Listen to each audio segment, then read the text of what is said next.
कबूतरप्रेमींची मुजोरी सुरूच. पालिकेचे नियम धाब्यावर बसवून कबुतरांना दाणेबाजी.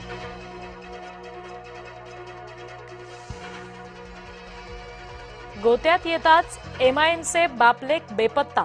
सेहर आणि युनुस शेख अवैध प्रमाणपत्रासंदर्भात चिडीचूप.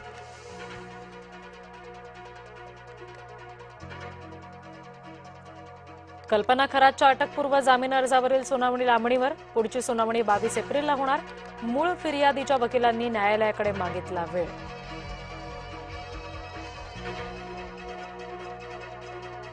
परतवाडा लैंगिक शोषणाचं ठिकाण सापडलं. पोलिसांकडून अयान अहमदसह 6 जण अटकेत.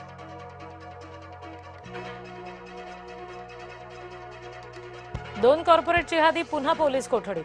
शफी शेख आणि रजा मेमनला 3 दिवसांची पोलीस कोठडी. शफीवर 4 तर रजावर 3 गुन्हे दाखल.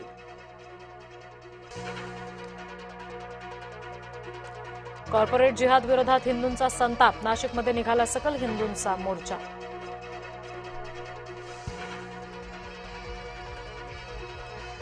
महिलांचा वाढीव राजकीय सहभाग देशगौरव वाढवेल.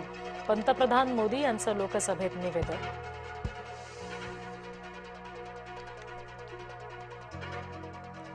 महिला आरक्षणाच्या आडून जात जनगणना टाळण्याचा प्रयत्न. काँग्रेसचा मतदारसंघ पुनर्रचनेसह महिला आरक्षणाला विरोध.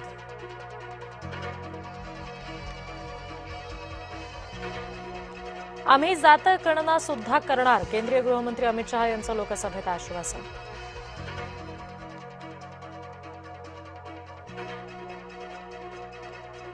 विरोधकांना पंतप्रधान मोदींचा टोला.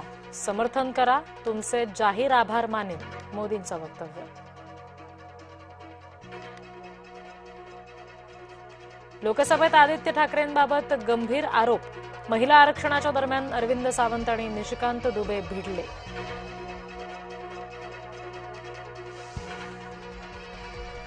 महिला आरक्षणाचा टक्का विद्यमान संख्येच्या 33%च. लोकसभेच्या भावी 815 पैकी 272 जागा महिला आरक्षित. केंद्रीय कायदा राज्यमंत्री मेघवाल यांचं वक्तव्य. नारी शक्ती नाही भाजप शक्ती विधेयक. मतदारसंघ पुनर्रचनेची गरज काय? खासदार संजय राऊत यांचा सवाल.